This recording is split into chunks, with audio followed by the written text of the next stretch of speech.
देखो, हम लोग सबसे पहले आते हैं कि तुम लोगों के साथ तुम्हारा जो फाइनेंशियल मैनेजमेंट सब्जेक्ट है उसका क्या पेपर पैटर्न रहेगा, क्या सिलेबस है, वो डिस्कस करेंगे। Then will move on. ठीक है, देखो सबसे पहले देखो तुम्हारा जो सिलेबस है ऑलरेडी तुम लोग को जो स्टडी मैट मिला है, स्टडी मैट में हमने दे दिया है कि क्या तुम्हारा पेपर पैटर्न होगा। Paper pattern will be 100 marks का पेपर है, जिसमें तुम्हारा 30 मार्क्स MCQ रहेगा। स्कोरिंग होता है हर सब्जेक्ट में 30 मार्क्स का MCQ रहता है। अपने FM की बात कर रहे हैं, बहुत स्कोरिंग है तो 30 मार्क्स MCQ रहेगा, 15 MCQs रहेंगे, 2 मार्क्स ईच के रहेंगे। This is the question number 1 जो कंपलसरी है तुम्हारे लिए, अटेंड करना ही है। राइट, नेक्स्ट आ जाओ क्वेश्चन नंबर 2 to 8। 2 to 8 मतलब you have 7 questions and attempt कितने करने हैं? 5। मतलब 2 ऑप्शंस रहेंगे। राइट, 2 ऑप्शंस मतलब तुम छोड़ सकते हो ऑप्शंस में। तो बेसिकली क्या हुआ, देखो क्वेश्चन नंबर आंसर मैंने पूरा प्रॉपर्ली लिखा है। Answer any 5 questions out of question number 2 to 8, 14 marks etch के क्वेश्चंस रहेंगे, जो तुम्हें क्या किया जा सकता है, 7 + 7 करके दे सकता है, 8 + 6 करके दे सकता है, 14 करके जनरली नहीं देता है कि कंप्लीट 14 मार्क्स का क्वेश्चंस, बट दिया जा सकता है। ठीक है, क्योंकि इसमें ऐसा कुछ भी गाइडेंस नहीं है कि हम किस तरह देंगे। हाँ, जनरली क्वेश्चन 7 + 7 करके पार्ट में डिवाइड करके देता है, 8 + 6 करके देता है, ऐसा कुछ रहता है। क्वेश्चन नंबर 2 जो रहता है उसमें थ्योरी रहता है 14 मार्क्स का। ठीक है, जो 7 + 7 या 8 + 6 करके देता है। एंड क्वेश्चन नंबर 4 से 5 में तुमको में थ्योरी क्वेश्चन भी मिल सकता है, जो 6, 7, 8 मार्क्स का हो सकता है डेटा एनालिटिक्स के ऊपर। And question number 8 theory question रहता है, डेटा एनालिटिक्स के ऊपर ही रहता है। तुम लोग ये कर सकते हो कि FM बहुत अच्छा करो, डेटा एनालिटिक्स तुम लोग अवॉइड कर सकते हो, मैक्सिमम एक क्वेश्चन अटेम्प्ट करना पड़ेगा, ऐसा नहीं कि उसमें से अटेम्प्ट करना पड़ेगा। ठीक है, तो ऐसा किया जा सकता है, लेकिन ऑब्वियस सा बात है हमें प्रिपरेशन कंप्लीट करना है और अकॉर्डिंगली मूव ऑन करना है। तो ये पेपर पैटर्न है आपके पास। पहला कंपलसरी पार्ट है क्वेश्चन नंबर 1 30 मार्क्स MCQ, जिसमें आराम से आप 25 + 25 26 उठा ही सकते हो। राइट, एंड नेक्स्ट पार्ट अपने पास क्या आ जाता है, नेक्स्ट पार्ट अपने पास आता है 7 क्वेश्चंस हैं, हमें 5 अटेम्प्ट करने हैं, मतलब वी हैव 2 चॉइस, हम छोड़ सकते हैं। अब नेक्स्ट आओ, देखो अगर हम लोग मूव ऑन करते हैं कि सर हमारा जो फाइनेंशियल मैनेजमेंट सब्जेक्ट है उसमें हमारा सिलेबस क्या है, तो सिलेबस तुम्हारे पास जो चैप्टर कंटेंट्स दिए हुए हैं दैट इज योर सिलेबस। इसमें सिलेबस में बेसिकली क्या है ना, जो बहुत बेसिकली मैं तुमको ABC एनालिसिस करके दे रहा हूँ कि कौन कौन से चैप्टर बहुत ज़्यादा इंपॉर्टेंट है। उतना करने से तुम आराम से 60+ ले आओगे। पहले वो बता देता हूँ, फिर मूव ऑन करेंगे। तो देखो इसमें बेसिकली मैं A लिख रहा हूँ, कैपिटल बजटिंग सबसे इंपॉर्टेंट टॉपिक है। क्वेश्चन इससे 14 मार्क्स का एक क्वेश्चन मिलता है, तुमको 14 मार्क्स का एक क्वेश्चन इससे मिलना ही है। वैसे ये चैप्टर जिस भी FM के सिलेबस में रहता है ये इंपॉर्टेंट ही रहता है। तुम लोग जैसे बीकॉम में भी था तो कैपिटल बजटिंग इंपॉर्टेंट था। अब आओ नेक्स्ट पार्ट तुम्हारे पास, नेक्स्ट A के लिए हम लोग आते हैं। This one is working capital management of working capital, this is A। ये भी, इससे भी तुमको समझ लो 7 मार्क्स क्वेश्चन मिलेगा एंड रेसिडुअल 7 मार्क्स तुमको यहां से मिलता है। ये भी A पार्ट है, वर्किंग कैपिटल का ही पार्ट है। तो देखो 14 + 14 28 मार्क्स तुमको यहीं से मिल गया, 30 मार्क्स MCQ। ठीक है, तो अल्टीमेटली तुम्हारा कितना हो गया 58, तो यहीं पे कवरेज हो जा रहा है। 100% श्योर है इनसे पूछेगा। एक रेशियो एनालिसिस बोल के चैप्टर है, उससे तुमको क्वेश्चन पूछेगा ही पूछेगा। कैटेगरी A में है, ये 8 मार्क्स पूछ सकता है, जरूरी नहीं है 14 मार्क्स पूछेगा। Cost of capital structure A part में है, दैट इज तुमसे इससे 14 मार्क्स का क्वेश्चन मिल जाएगा। बाद बाकी सब रेसिडुअल तुम डाल सकते हो। लिवरेज B में डाल सकते हैं, 7 मार्क्स। जस्ट ABC एनालिसिस बता रहा हूं, तुम लोगों को पहले से पता हो कि ये चैप्टर करने से अपने को बेनिफिट होगा। डिविडेंड डिसीजंस B पार्ट, और बेसिकली 7 मार्क्स क्वेश्चन 7 to 8, और रेसिडुअल जो भी है मान लो C पार्ट में है। ABC analysis, A part is the capital budgeting, working capital management, ratio analysis, cost of capital and capital structure, and B part will be leverage and dividend decision, and बाद बाकी सब residual को C में डाल सकते हैं। हम इतना भी चैप्टर अगर अच्छे से कर ले जो मैंने A और B में डाला तो 100% है 60+ आना है। ठीक है, और डेटा एनालिटिक्स थ्योरी तुम लोग को देखना पड़ेगा। तो ये पोर्शन है, हम लोग स्टार्टिंग अभी जो करेंगे आज के क्लास में तो बेसिक इंट्रोडक्शन लेंगे कि what is financial management, and thereafter will move to the बहुत इजी सा टॉपिक है दैट इज द लिवरेज। बहुत इजी टॉपिक है, उससे मूव ऑन करेंगे। इजी टॉपिक है लेकिन एग्जाम में आता है, मोस्टली आता है। और देखो एक दो चीज ध्यान रखना, अगर एग्जाम में तुमको अच्छा मार्क्स लाना है तो अपने क्लास में अटेंटिव रहना पड़ेगा। बच्चे क्या करते हैं, इनिशियली क्लासेस आते हैं, बीच बीच में सर वीडियो बैकअप तो है, घर में बैठ के देख लेंगे। तो वीडियो बैकअप और ऑफलाइन क्लास करने में डिफरेंस होता है। आपको अपना कंफर्ट जोन छोड़ना पड़ेगा, तभी आपको सक्सेस मिलेगी। तो तुम लोग को ये ध्यान रखना है कि हम लोग को करना है, और करो, आराम से होगा। और एमसीक्यूज हम लोग क्या करेंगे ना, हर चैप्टर के बाद जैसे ही अपना एक चैप्टर कंप्लीट हुआ उस चैप्टर रिलेटेड एमसीक्यू कर लेंगे। ठीक है, एमसीक्यू की वर्कबुक भी तुम लोग की इंस्टीट्यूट की प्रोवाइड की हुई है। या तुम लोग को हार्ड कॉपी मिल गई होगी, नहीं मिली होगी तो अपने पास सॉफ्ट कॉपी तो रहता ही है। तो बेसिकली उससे अपने करना स्टार्ट कर देंगे। चैप्टर वाइज एमसीक्यू सॉल्व करेंगे। सिलेबस कंप्लीट होने के बाद पूरा जो वर्कबुक के एमसीक्यूज अराउंड 400 एमसीक्यूज है वो सॉल्व करेंगे। 30 मार्क्स उसी में से कवर्ड हो जाएगा। तो 30 में 30 भी आ सकता है, और रेसिडुअल तो अपने पास चैप्टर्स है ही। अच्छा, अब आ जाओ नेक्स्ट पार्ट। और मेरा जो स्टडी मैट डिजाइन किया हुआ है ना, अपने स्टडी मैट से करेंगे। मेरे स्टडी मैट से मोस्टली तुम लोग को एग्जाम में 2 क्वेश्चन मिल ही जाता है। इस बार के टर्म में भी 2 क्वेश्चन है, कैपिटल बजटिंग का 14 मार्क्स, और एक क्वेश्चन और था, वो तुम लोग का पूरा मतलब सेम एज इट इज सम आया है एग्जाम में। तो ऐसा रहता है, स्टडी मैट में बहुत अच्छे से कवर किया गया है। प्लस साथ साथ सिर्फ इसी स्टडी मैट को नहीं, मेरे स्टडी मैट से मैं करवा रहा हूँ, तुम लोगों को साथ साथ क्या करना है, इंस्टीट्यूट का भी तो स्टडी मैट है, उससे भी सम सॉल्व करना है। उससे तुम आराम से कर पाओगे। मेरे स्टडी मैट से करवाने के बाद आप इजिली सॉल्व कर पाओगे उसमें से। बट हाँ, लेकिन उसमें से भी करना है, क्योंकि इंस्टीट्यूट कई बार क्या करता है, वहां से एज इट इज क्वेश्चन उठा के डाल देता है। तो ये ध्यान रखना। अभी अपने स्टार्ट करते हैं। सबसे पहला क्वेश्चन इज, सर ये फाइनेंशियल मैनेजमेंट होता क्या है। देखो, फाइनेंशियल मैनेजमेंट में अगर हम लोग जाते हैं, financial management,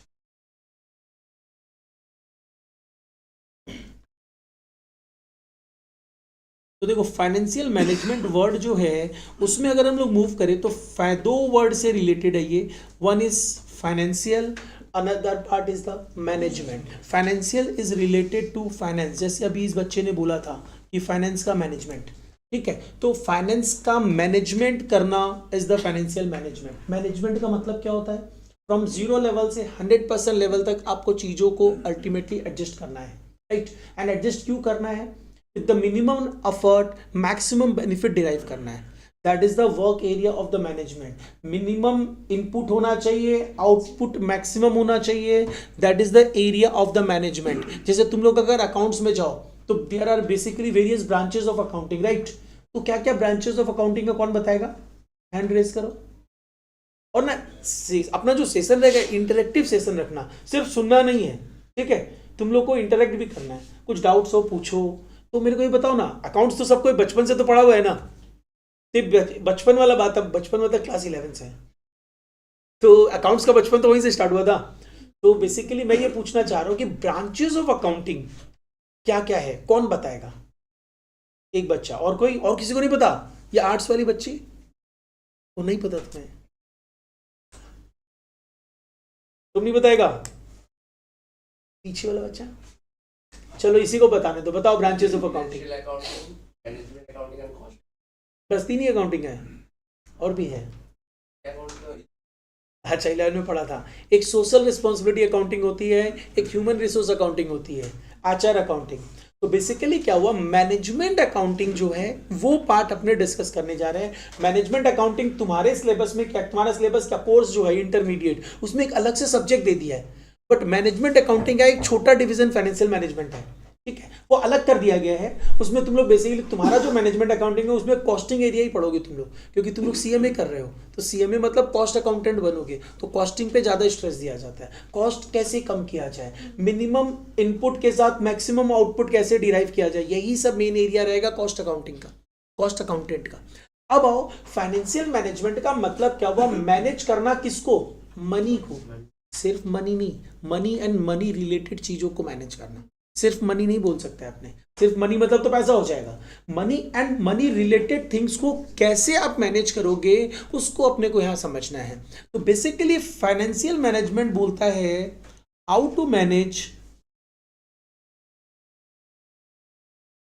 money and money related things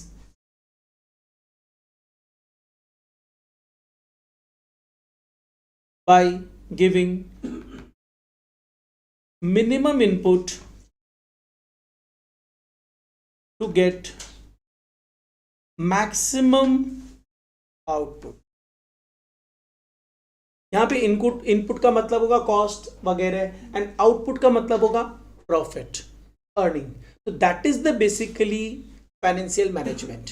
अब क्वेश्चन ये आता है इसी से अपने को क्या समझ में आया, जो डेफिनेशन अपने नॉर्मल अपने मन से लिखे है, किसी डेफिनेशन को, किसी ऑथर का डेफिनेशन नहीं लिए. अगर हम लोग ऑथर के डेफिनेशन में जाए तो देखो ये रहा, ये क्या बोल रहा है, कोई भी ऑथर्स का डेफिनेशन है कि किसी का उठा लेते हैं, जैसे दिस वन बोल रहा है ये क्या है, as an area of financial decision making harmonising individual motives and enterprise goals. मतलब अल्टीमेटली सिंपल वर्ड्स में यही है, हमको अल्टीमेटली मेरा गोल, एंटरप्राइज बिजनेस का गोल क्या रहता है, प्रॉफिट देंगे, राइट. तो बेसिकली बिजनेस के गोल को अचीव करना है, उसके लिए चीजों को, फाइनेंस को मैनेज करना है, that is the financial management. तो यहाँ से किसी ऑथर का डेफिनेशन आप लर्न कर सकते हो. आपको लेमन लैंग्वेज में चीजों को समझना है, and once you get it कि क्या है, तो तुम अपने आप कर सकते हो. और बहुत इजी है फाइनेंशियल मैनेजमेंट. अगर तुम अकाउंट्स बैकग्राउंड से, कॉमर्स बैकग्राउंड से नहीं भी हो तो ये इजीली समझ में आएगा. अकाउंट्स में प्रॉब्लम होगी क्योंकि अकाउंट्स का एक बेस होता है. यहाँ पे ये तो तुम्हारा बेस आज ही से स्टार्ट हो रहा है, तो कोई प्रॉब्लम नहीं होने वाली है. तो बेसिकली क्या हुआ कि फाइनेंशियल मैनेजमेंट का इन सिंपल वर्ड्स यही मीनिंग है, मुझे मिनिमम इनपुट देना है, मैक्सिमम आउटपुट मतलब प्रॉफिट डिराइव करना है. तो अब क्वेश्चन ये आता है, सर ये तो समझ गए फाइनेंशियल मैनेजमेंट है क्या, पैसों को मैनेज करेंगे, पैसों से रिलेटेड चीजों को मैनेज करेंगे. पैसे से रिलेटेड चीजें मतलब फर्नीचर को, फिक्स एसेट्स को, एटसेट्रा को मैनेज करना है, राइट. तो क्वेश्चन कम्स टू कि जो फाइनेंशियल मैनेजमेंट है उससे तुम लोग मेरे को अब इतने से डिस्कशन पे क्या बता सकते हो, ऑब्जेक्टिव्स ऑफ फाइनेंशियल मैनेजमेंट क्या है तुम्हारा. फाइनेंशियल देखो ऑब्जेक्टिव किसी का भी क्या होता है पता है, एंड गोल, जो एंडिंग होती है ना वो उसका ऑब्जेक्टिव होता है. ठीक है, मैंने पूरा हिंट दे दिया. तुम बता सकता है क्या होगा फाइनेंशियल मैनेजमेंट का ऑब्जेक्टिव. ट्राई करो ना. अभी तुम लोग नोविस हो, कुछ सीख रहे हो, एकदम बेसिक से सीख रहे हो, तो हो सकता है गलत बताओगे, हो सकता है नहीं बता पाओगे. एटलीस्ट ट्राई, तो ट्राई करने से तुम लोग सीखोगे. ऑप्टिमम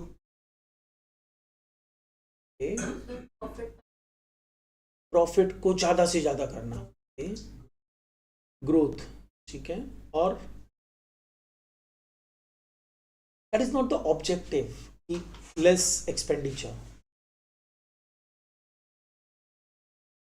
अच्छा तुम लोग सीएमए कर रहे हो, ऑब्जेक्टिव क्या है. देखो ये जो तुम बोला ना सीएमए बनना, that is not the objective. वो जो बोला पैसा कमाना, that is the object. Obvious सा बात है, तुमको एंड रिजल्ट पे जाना है. तुम ये सोच, तुम जरूरी थोड़ी सीएमए करके कर, तुमको लग रहा है सीएमए एक प्रॉपर तरीका है जिससे मेरा अच्छा लाइफ हो जाएगा, मुझे अच्छा जॉब मिल जाएगा. पैसा कमाना इज द मेन ऑब्जेक्टिव. यहाँ पे बेसिकली एफएम का, फाइनेंशियल मैनेजमेंट का ऑब्जेक्टिव क्या है, प्रॉफिट बढ़ाए, वैल्यू बढ़ाए. मतलब बेसिकली देखा जाए तो there are two basically major objectives of the financial management, and that is wealth maximisation and profit maximisation. Which one is the primary and which one is the secondary? Wealth maximization is the primary. Wealth बढ़ेगा तो profit तो उसका एक part ही है. जैसे suppose कर लो, आज अपने देखते हैं मुकेश अंबानी रिचेस्ट पर्सन के लिस्ट में आ गया. कैसे फाइंड आउट करते हैं उसके, क्या रिलायंस इंडस्ट्री के प्रॉफिट से देखते हैं, उसके वेल्थ से देखते हैं. वेल्थ कैसे देखते हैं, उसके पास जितने नंबर ऑफ शेयर्स है मल्टीप्लाइड बाय शेयर प्राइस कर देते हैं, और अदर जो एसेट्स है उसके, तो पता चलता है उसके पास इतना वेल्थ है.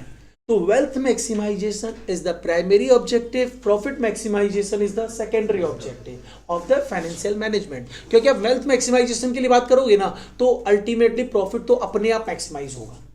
कंपनी का शेयर प्राइस कैसे बढ़ेगा, जब कंपनी ग्रो करेगा तभी तो बढ़ेगा, और कंपनी ग्रो करेगा तो one of the factors of the growth is the profit, right. तो प्रॉफिट ज्यादा होगा, वेल्थ ज्यादा होगा, तो मतलब वेल्थ को अपने देख रहे हैं बेंचमार्किंग में, तो प्रॉफिट तो ज्यादा होगा ही होगा. तो एफएम बोलता है wealth maximisation is the primary objective, profit maximisation is the secondary objective. क्योंकि प्राइमरी को फॉलो करो तो सेकेंडरी अपने आप फॉलो अप हो जाएगा, राइट. जैसे तुम लोग क्लास में प्रॉपरली आओगे, समझो नो चीजों को, हर चीजों को लेमन लैंग्वेज में अपने लाइफ से रिलेट करो. तुम क्लास रेगुलरली आओगे, घर में जाके लेक्चर्स प्रॉपरली देखोगे, ठीक से चीजों को स्टडी करोगे, तो पास होना तो सेकेंडरी हो गया. तुम नॉलेज ग्रैब कर रहे हो, पास तो हो गए ही होगे, तो पास होने के लिए तुमको एफर्ट नहीं देना है, बट ये चीज तुमको कंसिस्टेंसी के साथ करना होगा. बच्चे क्या करेंगे ना, अभी 2 दिन क्लास किए, सुने, और उसके बाद धीरे धीरे मोटिवेशन डाउन हो जाएगा, तो वो चीज नहीं करना है. तुम लोग को एलन मास्क का एक बात बताता है, वो किसी सेमिनार में गया था, वहाँ पे जर्नलिस्ट जो थे उनसे डिस्कस कर रहे थे, सर आप जो सोचते हैं वो कर लेते हैं, कैसे? तो बोला पार्डन। तो फिर वापस से जर्नलिस्ट पूछा कि सर आप जो चाहते हैं, जो चीज़ सोचते हैं कि मुझे ये करना है, वो आप उसमें सक्सेस मिल जाती है आपको, अब वो अचीव कर लेते हो, आपको ये मोटिवेशन कहाँ से मिलता है? तो वो अगेन बोलता है आपका क्वेश्चन नहीं समझ में, आप क्या पूछ रहे हैं? वापस वो जर्नलिस्ट एकदम झल्ला जाता है, बोलते सर आप क्या कर रहे हैं, मैंने सिंपल लैंग्वेज में आपसे पूछा है कि आपको मोटिवेशन कहाँ से मिलता है कि आप जो चाहे वो अचीव कर लेते हो। तो वो भी बोलता है what the hell is the motivation, मुझे करना है तो करना है, इसमें मोटिवेशन की क्या बात है?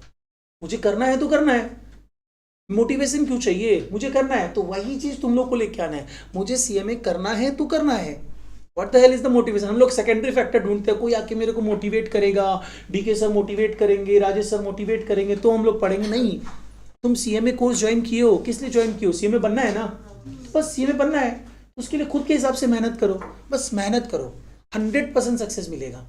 और सीएमए कोर्स ना अभी धीरे धीरे ज़्यादा फ्लरिश कर रहा है, क्योंकि जैसे नॉर्मली क्या है ना, मैं सीए हूँ फिर भी मैं यह बात बोल रहा हूँ, सीए कोर्स, सीए क्या है ना, अपना एक ग्रेविटी बना के रखा है, सीएस धीरे धीरे कम हो चुका है ग्रेविटी में, सीएमए धीरे धीरे अपना ग्रेविटी बढ़ा रहा है।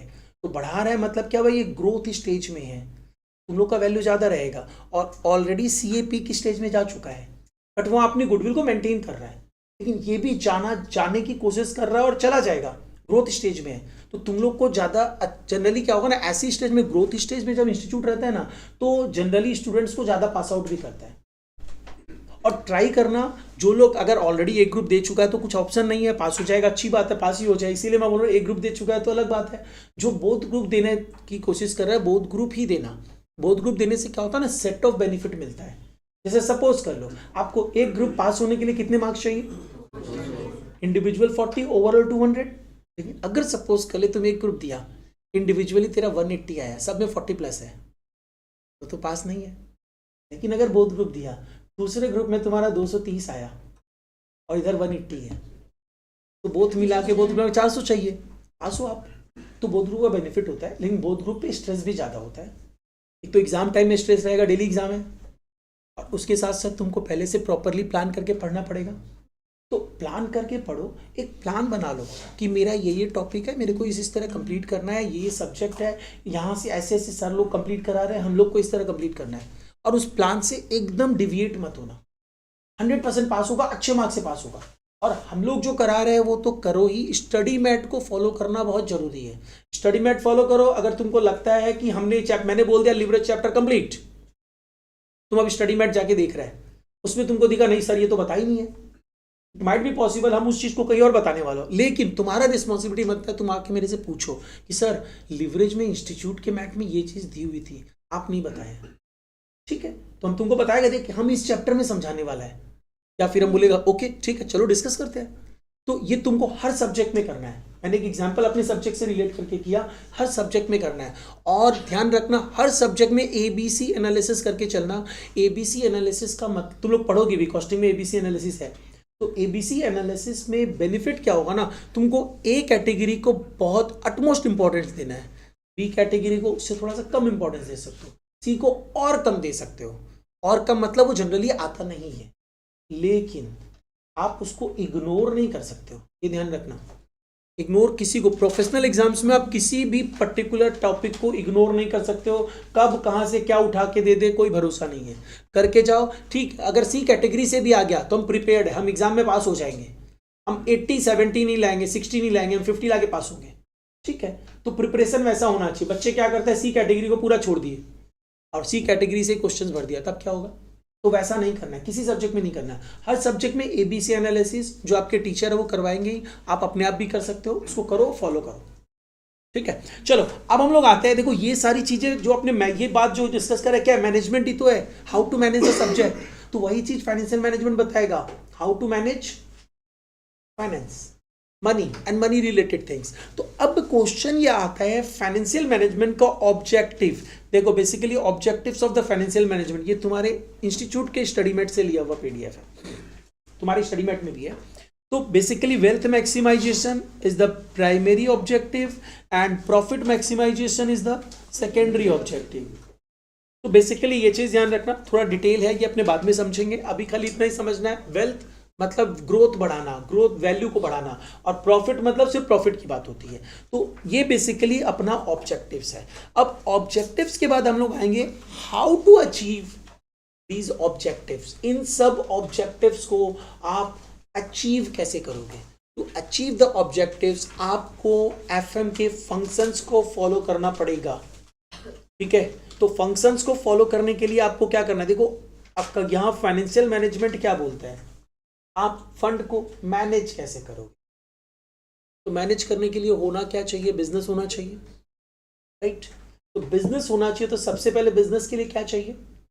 आइडिया, बिजनेस का आइडिया, ठीक है। Idea is not the part of the basically FM, लेकिन आइडिया चाहिए। एंड आइडिया को एग्जीक्यूट करने के लिए, से फॉर एग्जांपल आपने प्लान किया कि मेरे को एक इलेक्ट्रॉनिक गुड्स का दुकान खोलना है, आइडिया आया, आपने सोचा कहाँ खोलना है, कहाँ खोलना है, आपने सोचा गिरीश पार्क में खोलना है, सब चीज हो गया। अब गिरीश पार्क में खोलना है, तो अब क्वेश्चन कम्स टू कितना कैपिटल चाहिएगा? कैपिटल चाहिएगा, मतलब acquisition of the fund, fund लाना पड़ेगा। अब फंड आप कहाँ से अरेंज करोगे? मतलब सबसे पहला पार्ट एफएम ये बताता है, आइडिया आएगी, आइडिया को एग्जीक्यूट करने के लिए you require the fund, end fund कहाँ से आएगा? Acquisition of the fund. Fund कहां से आएगा? तो फंड कहां से आएगा? तुमने प्लान किया 60 लाख रुपया चाहिए, ठीक है। अब 60 लाख रुपया चाहिए, तो कहां से ले 60 लाख? तुम क्या किया ना, पापा को बोला, पापा मेरे को ऐसा करना है, मेरे को 60 लाख रुपया चाहिए। बोले बेटा हम तेरे को तो 20 लाख दे देंगे, 40 लाख का बैंक से लोन ले ले। 20 लाख रुपया तुम अपने ओन सोर्स से ले आया, और 40 लाख रुपया तुम क्या किया?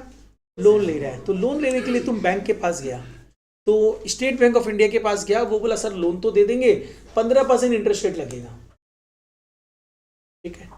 और ये जो है फिर बाद तुम ही सोचा था ऐसा बिजनेस का, तो तुम अब आईसीआईसीआई बैंक के पास गया, वो बोला 12% इंटरेस्ट रेट लगेगा। और एक सपोज करो मुथूट फाइनेंस बोल के है, वो बोला 9% इंटरेस्ट रेट पे दे देंगे, तो तुम किससे लोगे? 9% पे। तो वो इंफीरियर क्वालिटी नहीं होगा, इतना कम में दे रहा है। यस, यही सुनना चाहता था। पैसा का कोई क्वालिटी थोड़ी होता है। 100 रुपया का नोट भले ही गंदा हो, 100 रुपया का नोट का वैल्यू तो 100 रुपया ही रहेगा। तो बेसिकली क्या हुआ, तुम मुथूट फाइनेंस से ही लोन लोगे। तो दिस इज कॉल्ड व्हाट, तुम सबसे पहले क्या किया, फंड के बारे में प्लानिंग किया, कितना फंड चाहिए। फिर उसके बाद क्या किया, तुम बेसिकली कैपिटल स्ट्रक्चर में गया। कैपिटल स्ट्रक्चर मतलब पैसा कहाँ से आ रहा है? ओन फंड से आ रहा है 20 लाख रुपया, और लोन से आ रहा है 40 लाख रुपया। ये तुम्हारा कैपिटल स्ट्रक्चर हुआ। अब कैपिटल स्ट्रक्चर में ये लोन तुम किस रेट पे लोगे? That is the cost of capital. मैं चैप्टर की आइडिया भी दे रहा हूँ, क्या क्या चैप्टर है, मैंने बोला था ना एक चैप्टर है कॉस्ट ऑफ कैपिटल। अब तुम क्या करोगे, तुम देखोगे कहाँ पे मेरे को ये कम से कम, हम लोग इनिशियली डिस्कस किए थे, मिनिमम इनपुट मैक्सिमम आउटपुट। तो मिनिमम इनपुट मतलब कॉस्ट ही तो इनपुट है, तो मेरे को देखना है कहाँ पे कम से कम प्राइस पे मेरे को लोन मिलने वाला है। मुथूट फाइनेंस, उससे ले लेंगे 9% के रेट पे, ठीक है। तो बेसिकली क्या हुआ, मेरा कॉस्ट ऑफ कैपिटल बताया कि यहाँ पे कॉस्ट कम है, इससे ले लो। ये तो हम जनरल वे में बता रहे हैं, otherwise cost of capital detail part है, तो अपने चैप्टर में समझेंगे। हम लोग देखिए 9% की रेट पे कॉस्ट कम है, सेलेक्ट कर लेते हैं।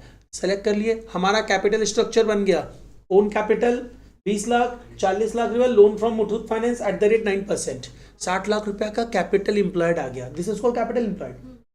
अब हम क्या करेंगे, उसको इन्वेस्ट करेंगे। कहाँ पे? बिजनेस में।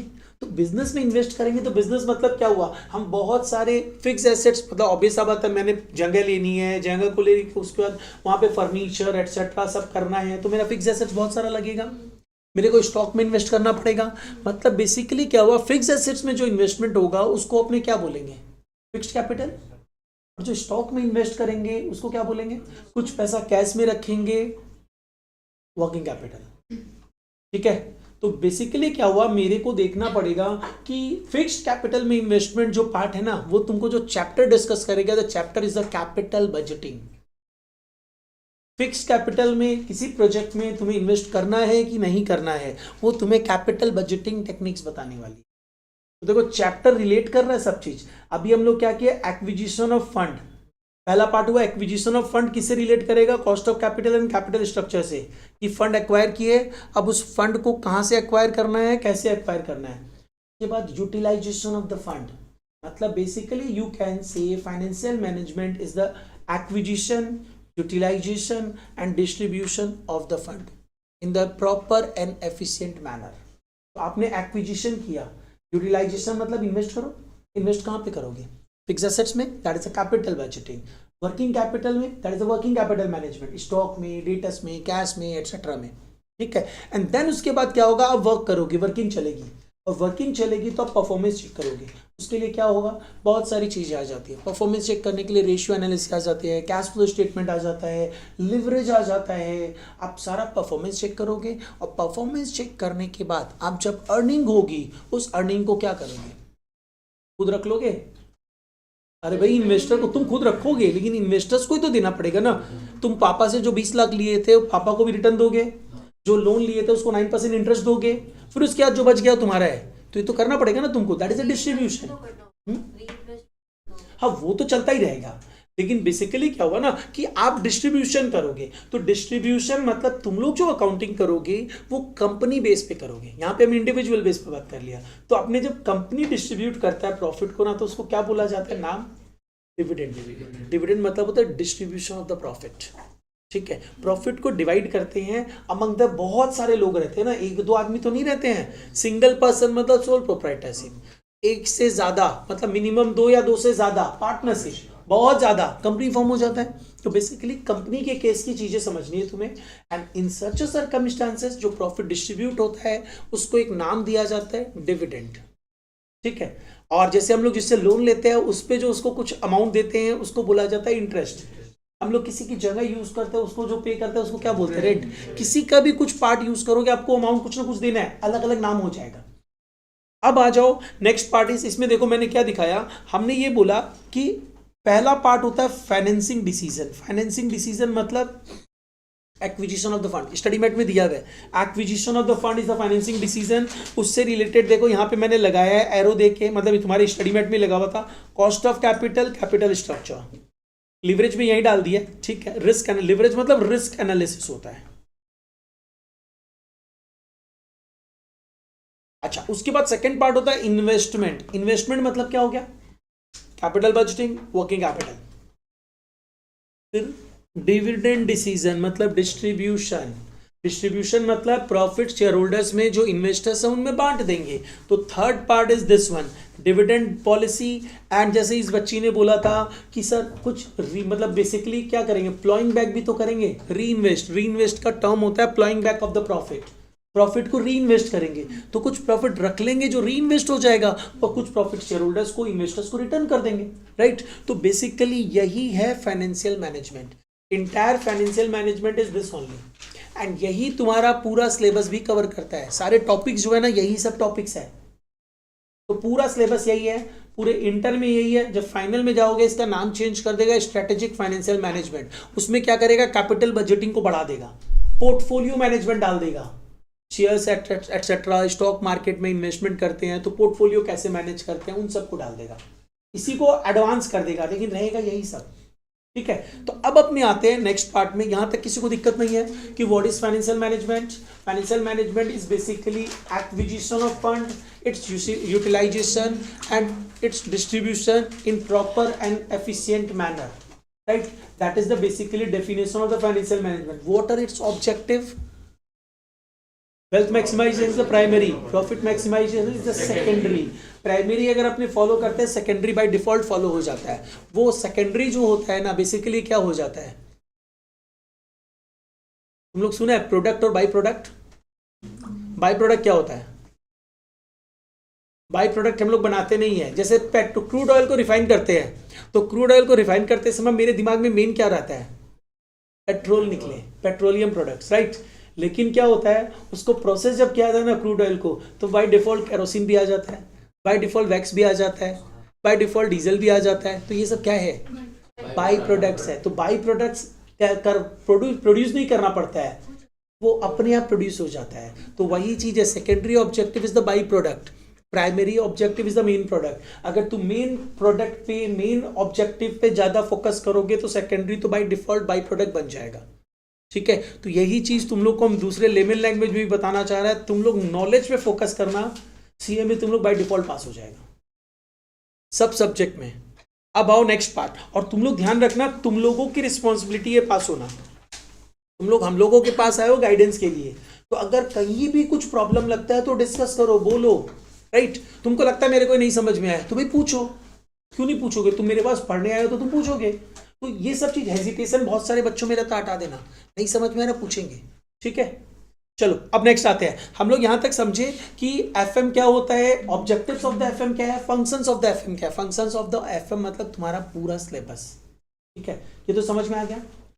अभी हम लोग इसमें बेसिक्स पार्ट में जो एफएम का थ्योरी पार्ट है उसमें ज्यादा डिटेल्स में नहीं जा रहे हैं। अब हम स्ट्रेट अवे मूव कर रहे हैं लिवरेज चैप्टर में। ठीक है, जो पहला चैप्टर, सेकंड चैप्टर है हम लोग स्टडी मैट के अकॉर्डिंगली। देखो हम लोग जो चैप्टर में मूव कर रहे हैं, name of the chapter is leverage.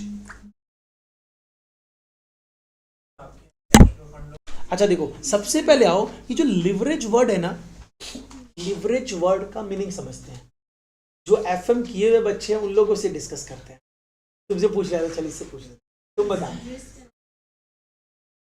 हाँ ये बात तो सही बोले, थोड़ा सा और तुम बता। अरे लेमन लैंग्वेज में जा, रिस्क करने से थोड़ा सा स्टैंडर्ड लैंग्वेज में बात कर दिया। अच्छा अभी बोले, देखो लिवरेज वर्ड जो है ना, तुम लोग का फिजिक्स कभी पढ़ा, फिजिक्स ऑब्वियस कभी क्या पढ़ा तो है, मतलब याद है उसमें मशीन्स में first class lever, second class lever, third class liver हुआ करता था। किसी बच्चे को याद होगा, अरे 9-10 तक था, उसके बाद नहीं था, 8 तक था, 9-10 में भी था, हम लोग तो पढ़ा था। अरे नहीं, लेकिन फिर भी फिजिक्स से सब तो रहता ही था, चाहे कॉमर्स। हाँ मेरा भी 10 तक था, ऑनलाइन ओके चलो ओके। अच्छा चलो देखो, लिवरेज बेसिकली क्या होता है, leverage word is derive from the word lever. ठीक है, मशीन्स के lever, first class lever, second class lever, third class lever etcetera होता था। नहीं भी पढ़ा था तो हम तो ऐसे ही डिस्कस करने के लिए डाल दिया। लीवर जो होता है ना मशीन का, वो डिसाइड ये करता है कि मशीन का कैपेबिलिटी क्या है to lift a particular object. ठीक है, जैसे एक चीज सोच, सपोज कर लो हम लोग क्या किए ना, एक मशीन लेके आए, उस मशीन से मेरे को इसको ये डेस्कटॉप को, मॉनिटर को उठाना है। ठीक है, तो बहुत नॉर्मल सा मशीन है, वो भी इसको उठा लेगा। लेकिन हम उसी मशीन से सोच रहा है जाके 2 व्हीलर भी लिफ्ट कर ले, इज इट पॉसिबल? नहीं ना। तो बेसिकली अगर हम करना चाहेंगे तो क्या होगा, मशीन टूट जाएगा, डिस्ट्रॉय हो जाएगा। तो बेसिकली हम लोगों को देखना है कि उस पर्टिकुलर जो मशीन है उसकी कैपेसिटी है क्या कि इस ऑब्जेक्ट को लिफ्ट कर सकता है, राइट। ये टोटली फिजिक्स का पार्ट हो गया, मशीन रिलेटेड बात करें। बट दैट वर्ड जो लिवरेज वर्ड है was derive from the word lever of the machines, जो ये बताता है कि capacity of the machine to lift a particular object. तुम लोग सर यहाँ फाइनेंशियल मैनेजमेंट में इससे क्या रिश्ता नाता? देखो फाइनेंशियल मैनेजमेंट बोलता है कि मशीन्स मतलब जो हम लोग कॉस्ट इंकर करते हैं बिजनेस में, उसकी कैपेसिटी क्या है कि ऑब्जेक्ट को लिफ्ट कर सके। And what is the object here? Objective profit. अरे तुम तो यहाँ पे जो कैलकुलेशंस करेगा तो प्रॉफिट का करेगा ना, वेल्थ तो तेरे कंट्रोल में नहीं है। तुम सब चीज अच्छे से करो अपने आप वेल्थ बन जाएगा, तुम पढ़ाई अच्छे से करो अपने आप सीएमए बन जाएगा, तो सीएमए इज द वेल्थ। और अल्टीमेटली तुमको क्या ध्यान देना है, पढ़ाई पे ध्यान देना है। तो बेसिकली हम लोग प्रॉफिट पे ध्यान देंगे, एनालिसिस प्रॉफिट का ही रहेगा। तो हम लोग यहाँ बात करने वाले हैं कि हम जो कॉस्ट इनकर करेंगे, क्या कॉस्ट में इतनी कैपेबिलिटी है कि मेरे प्रॉफिट को लिफ्ट कर दे। ठीक है, तो यहाँ पे बेसिकली कॉस्ट क्या क्या होते हैं बिजनेस में, क्या क्या कॉस्ट इंकर होते हैं। डिटेल में मत जाना कि एक एक नाम लेना चालू कर दोगे, ब्रॉड कैटेगरीज में आओ। व्हाट आर द कॉस्ट जो हम लोग इंकर करते हैं? हाँ, raw material, okay, fix cost, बस दो ही कैटेगरी में जाना है। अपनी क्यों डिवीजन में जाएंगे, fix cost and variable cost. Raw material is the variable cost, ठीक है, और फिक्स कॉस्ट जैसे जगह का रेंट ले ले, राइट। तो क्वेश्चन कम्स टू, अब यहाँ पे हमारे पास दो ही कॉस्ट है। क्वेश्चन, इन दो कॉस्ट में किस कॉस्ट के चलते बिजनेस को लॉस होता है? बिकॉज लिवरेज मतलब हम लोग रिस्क एनालिसिस करेंगे। अच्छा, एक बच्चा बोला वेरिएबल, दो ही तो ऑप्शन है, फिक्स्ड, वेरिएबल, फिक्स्ड। अच्छा ऐसे मूव करेगा। अच्छा मेरे को ये बताओ, ऑर्गेनाइजेशन सबसे पहले किस कॉस्ट को रिकवर करने की कोशिश करता है, बताओ, फिक्स्ड या वेरिएबल? फिक्स कॉस्ट को पहले रिकवर करना चाहता है, मतलब इकोनॉमिक्स अच्छे से नहीं पढ़े हो तुम लोग। वेरिएबल कॉस्ट देख, सोच अगर मेरा सेल्स, इस प्रोडक्ट को मैं 100 रुपया में बेचता हूँ, इसको बनाने का वेरिएबल कॉस्ट, फिक्स कॉस्ट नहीं, जगह का रेंट वगैरह मैं नहीं ले रहा हूँ, मेरा वेरिएबल कॉस्ट आता है 120 रुपया, तो मेरे को कंट्रीब्यूशन जो मिल रहा है कितना मिल रहा है?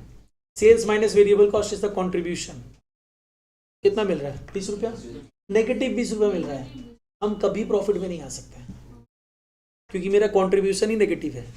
तो ध्यान रखना, वेरिएबल कॉस्ट के चलते कब मेरे को बिजनेस बंद करना पड़ेगा, वेरिएबल कॉस्ट के चलते कभी भी लॉस नहीं हो सकता है, क्योंकि अगर वेरिएबल कॉस्ट रिकवर नहीं हो रहा है that means you are in the loss forever. बंद कर दो बिजनेस को, या तो वेरिएबल कॉस्ट को कम करो या बिजनेस को बंद करो, और कोई ऑप्शन नहीं है। वेरिएबल कॉस्ट के चलते कभी लॉस नहीं होगा। वेरिएबल कॉस्ट रिकवर हो गया, सपोज करो मेरा सेल 100 रुपया है, वेरिएबल कॉस्ट 40 रुपया है, मेरे को कंट्रीब्यूशन कितना मिला? 60 रुपया। मेरा फिक्स कॉस्ट 6000 रुपया है, लॉस हो रहा है? अभी तो ही रहा है, फिक्स कॉस्ट 6000 रुपया, लॉस तो ही रहा है, अभी तो लॉस हो ही रहा है ना। तो इस लॉस को रिकवर कर सकते हैं, एकदम कर सकते हैं। वॉल्यूम ऑफ सेल्स बढ़ा दो। अभी हम 100 रुपया में 1 यूनिट बेच रहा था, ठीक है, अगर हम सपोज कर लो यहां पे 100 यूनिट बेच दे तो कितना वैल्यू आ जा रहा है? 100 इंटू 100 10,000। वेरिएबल कॉस्ट कितना होगा? वेरिएबल कॉस्ट तो पर यूनिट पे वैरी करता है, तो कितना लगा वेरिएबल कॉस्ट? 4000। तो मेरे पास कंट्रीब्यूशन कितना आया? और मेरा 6000 का fix cost. Volume of sales बढ़ाते ही मेरा फिक्स कॉस्ट रिकवर हो गया। आई एम एट द, इस सिचुएशन को क्या बोला जाता है? Break even situation. No profit no loss situation is the break even situation. I am at the break even situation, right. अब अगर मैं यूनिट्स को यहाँ 100 से 150 यूनिट कर दूं तो प्रॉफिट में आ जाएगी ना। ठीक, यहाँ पे क्या होगा? 15000 और 150 इंटू 40 का कितना होता है? 6000 ना, 6000। तो मेरे पास प्रॉफिट कितने का आ गया? नहीं, कंट्रीब्यूशन 9000 का आया, 6000 फिक्स कॉस्ट, 3000 प्रॉफिट। तो देखो, फिक्स कॉस्ट के चलते लॉस टेम्पररी होता है। अगर आप वॉल्यूम ऑफ सेल्स बढ़ाते जाओ तो आप फिक्स कॉस्ट को रिकवर कर लोगे, लेकिन वेरिएबल कॉस्ट के चलते लॉस परमानेंट होता है जो कभी भी रिकवरेबल नहीं होता है। तो अगर आपका वेरिएबल कॉस्ट ज़्यादा है आपके सेलिंग प्राइस से, आपको आंख बंद करके एक बार सोच लेना चाहिए कि भाई हम कॉस्ट अकाउंटेंट है, कॉस्ट को कम करने की सोचते हैं। देखो, कॉस्ट कम हो रहा है तो अच्छी बात है, नहीं तो उस प्रोडक्ट लाइन को ही बंद कर दो, ठीक है। ये तुम लोग को एज अ कॉस्ट अकाउंटेंट पता होना चाहिए कि वेरिएबल कॉस्ट के चलते मेरे को अगर नुकसान हो रहा है तो प्रोडक्ट लाइन को बंद करो या कॉस्ट मिनिमाइज करो, और कोई दूसरा ऑप्शन नहीं है। फिक्स कॉस्ट को रिकवर करने के लिए कॉस्ट कम हो तो अच्छी बात है, नहीं कम हो तो वॉल्यूम ऑफ सेल्स बढ़ाओ ना, अपने आप कम हो जाएगा, रिकवर हो जाएगा, प्रॉफिट हो जाएगा। तो ये सब चीज़ें ध्यान रखना, हम इन्हीं सब चीज़ों को यहाँ पे एनालाइज करेंगे। तो हम जो लिवरेज चैप्टर में एनालिसिस करने वाले हैं, तो हम देखने वाले हैं मेरे को कॉस्ट से कितना बेनिफिट डिराइव कर सकते हैं। Which cost? Fix cost. Variable cost तो रिकवर करना ही होगा, कुछ सोचना ही नहीं है, नहीं कर पाएंगे तो बिजनेस ही बंद करना है। तो जिसको बारे में सोचना ही नहीं है उसको रिकवर वो नहीं होगा तो बंद ही करना है, तो उसके बारे में कुछ नहीं सोचना है, ठीक है। किसके एनालिसिस करनी है? फिक्स कॉस्ट की। अभी ये सब मैं लिखवाऊंगा। अभी मेरे को ये बताओ, फिक्स कॉस्ट जो होता है, कुछ टाइप्स होते हैं क्या फिक्स कॉस्ट के? फिक्स कॉस्ट के कोई टाइप्स, कुछ types, any types of fix cost? नहीं। अरे ये बंदा तो बताएगा, नहीं बताएगा? नहीं होता है, होता है, इससे पूछ लेते हैं। ये लोग सोच रहे हैं हम लोग क्यों बोले 5th सेमेस्टर से, मतलब ग्रेजुएटेड है ना, तुमसे नहीं पूछे ना। बता बता। एवरेज फिक्स्ड कॉस्ट और टोटल फिक्स्ड कॉस्ट क्या था?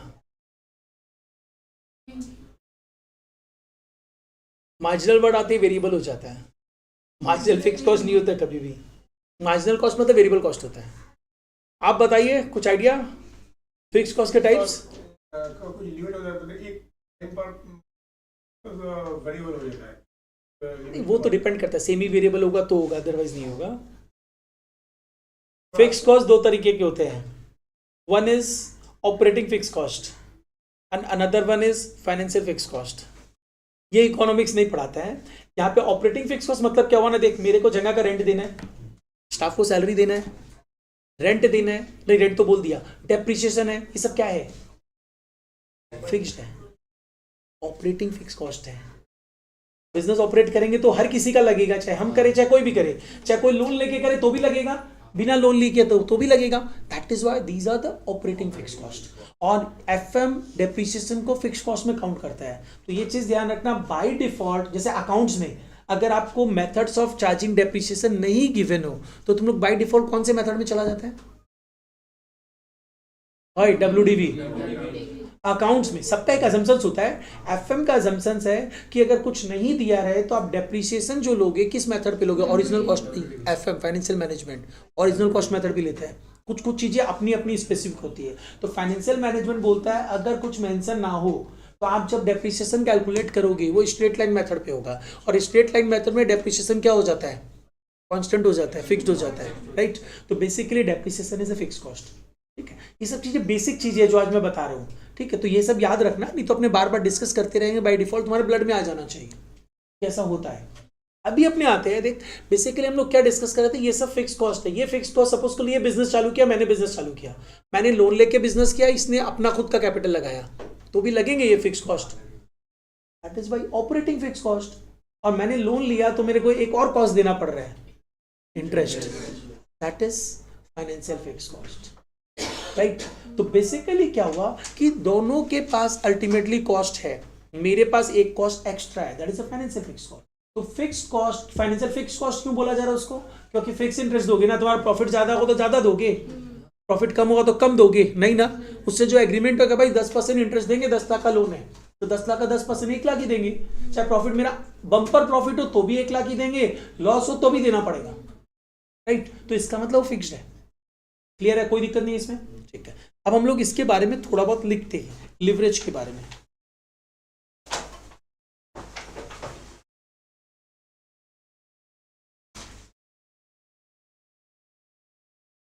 और कहीं भी डाउट लगे ना पूछना, सिर्फ कॉपी मत करना. देखो leverage, this word was derived from the word lever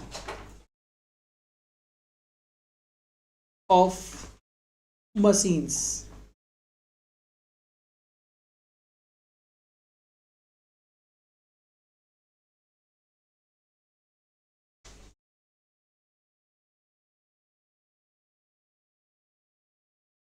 liver of machines मतलब क्या हुआ, विच डिफाइंस.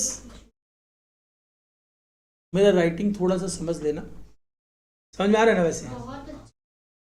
हाँ, डीके सर का राइटिंग समझ ले रहा है तो मेरा तो समझ ही ले रहा होगा.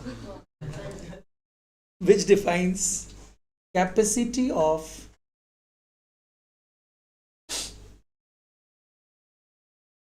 machine to lift a particular object.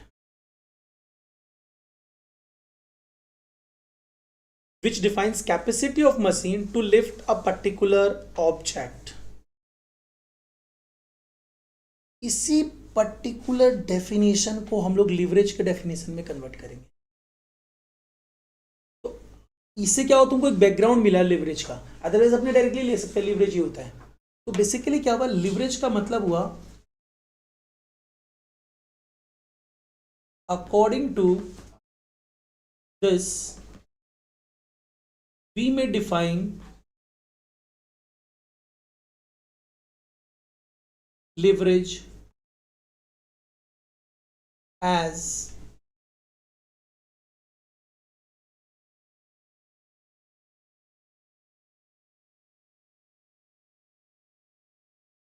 capacity of fixed cost to lift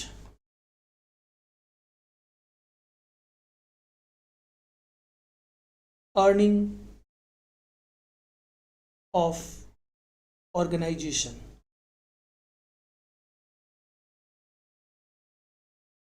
मतलब basically you can say capacity of fixed cost to lift earnings of organisation, ये डिफाइन करता है लिवरेज. अब बात आती है सर, ये जो फिक्स्ड कॉस्ट है, ये फिक्स्ड कॉस्ट कितने कितने टाइप्स का होता है. तो नेक्स्ट हम लोग डिस्कस कर रहे हैं टाइप्स ऑफ फिक्स्ड कॉस्ट.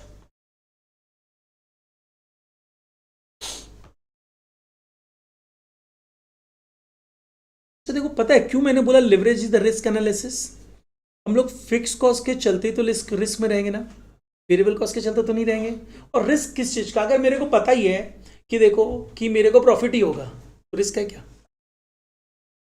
तो रिस्क इसीलिए तो है कि हम कॉस्ट लगाएंगे, प्रॉफिट नहीं हुआ तो.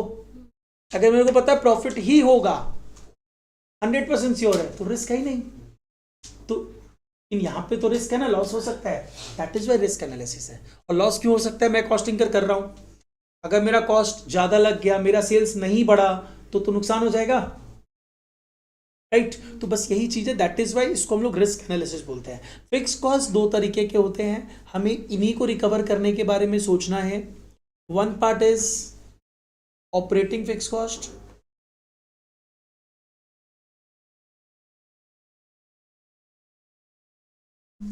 another part is financial fixed cost. देखो भाई, ऑपरेटिंग फिक्स कॉस्ट हर ऑर्गेनाइजेशन में होगा, फाइनेंशियल फिक्स कॉस्ट उसी ऑर्गेनाइजेशन में होगा जो लोन पे चल रहा होगा. अगर मैं सिर्फ आपको फिक्स कॉस्ट बोलता हूं तो आप क्या कंसीडर करोगे उसे, ऑपरेटिंग फिक्स कॉस्ट. ध्यान रखना, फिक्स कॉस्ट मतलब ऑपरेटिंग फिक्स कॉस्ट, और फाइनेंशियल तो वर्ड स्पेसिफिकली ऐड किया जाए. तो बेसिकली क्या हुआ, ऑपरेटिंग फिक्स कॉस्ट का एग्जांपल हम लोग क्या दे सकते हैं, like salaries, wages. Wages variable भी होता है, डिपेंड्स, हम वेजेस लिख दिया normally. Wages, rent, depreciation etcetera. और फाइनेंशियल फिक्स कॉस्ट मतलब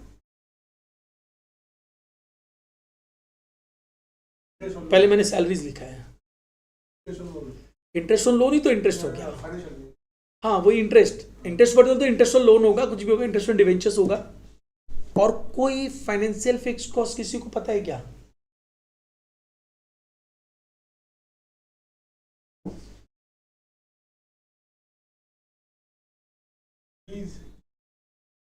प्लीज कहां से फाइनेंशियल फिक्स कॉस्ट. डिविडेंड. कौन सा डिविडेंड. शेयर्स कितने तरीके के होते हैं, दो. क्या क्या, इक्विटी शेयर्स और preference shares. Interest to debenture, interest मैंने ले लिया, तुम प्रेफरेंस डिविडेंड बोल रहे हो, तो इक्विटी डिविडेंड नहीं ले, फिक्स नहीं होता है, वेरी करता है. Yes very good. Equity dividend जो होता है, इक्विटी शेयर होल्डर्स मतलब सबका इक्वल राइट्स होता है, उसको बेसिकली क्या करते हैं ना, हम लोग प्रॉफिट ज्यादा हो तो ज्यादा डिविडेंड दे देते हैं.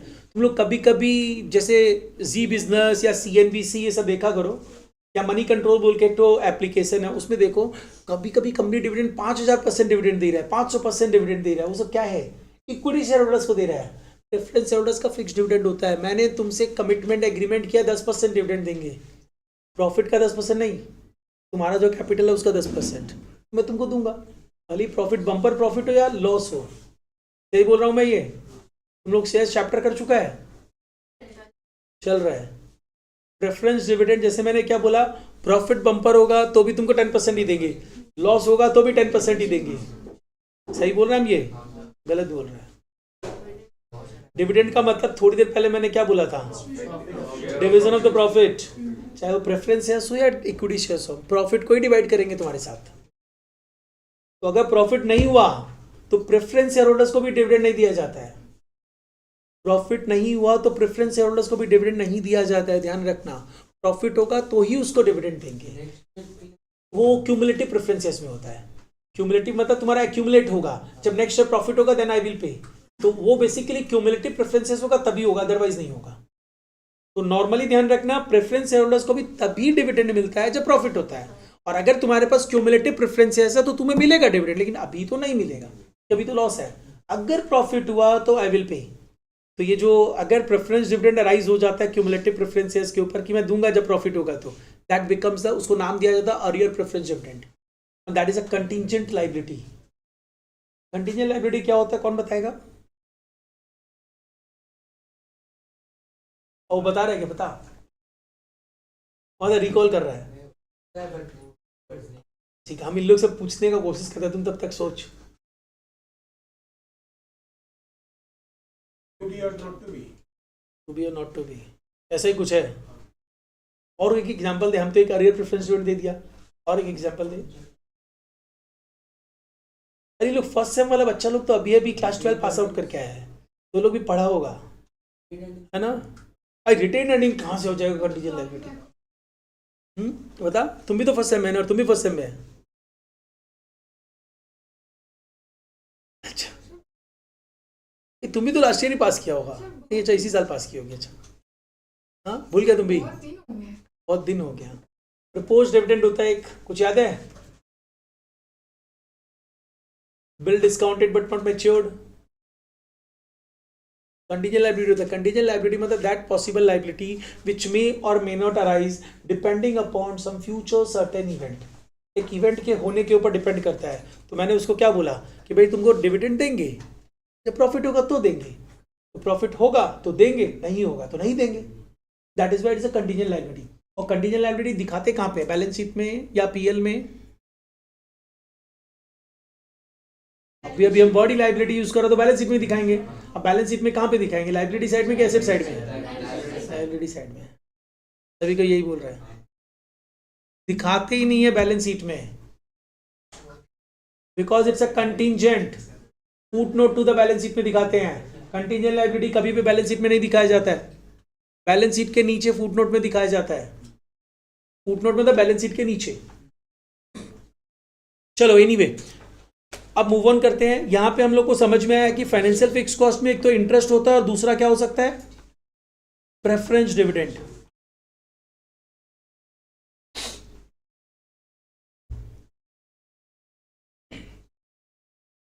अब आओ next part. Next part is, हम लोग एक बार इनकम स्टेटमेंट डिस्कस कर रहे हैं। इनकम स्टेटमेंट,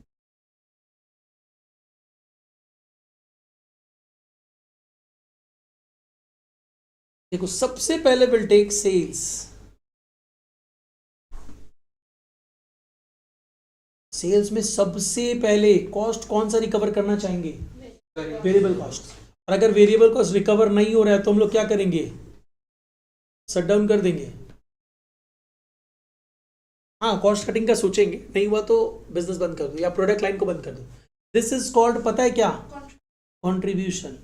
तुम लोग मैनेजमेंट अकाउंटिंग में एक चैप्टर है मार्जिनल कॉस्टिंग, कर चुका है तुम? क्या हुआ है तो तुम लोग क्यों नहीं किया? क्लासेस तो सबका कॉमन ही चल रहा है, तो तुम पहले से किया हुआ। अच्छा अच्छा, contribution, sales minus variable cost is the called contribution. Contribution मतलब सेल्स का वो पार्ट जो तुम्हारे पास अवेलेबल है to recover the fix cost and residual profit. इसमें से फिक्स कॉस्ट जैसे ही रिकवर करके कुछ बच गया तो वो क्या हो जाएगा, प्रॉफिट हो जाएगा। तो लेस करेंगे इसमें से आप फिक्स कॉस्ट।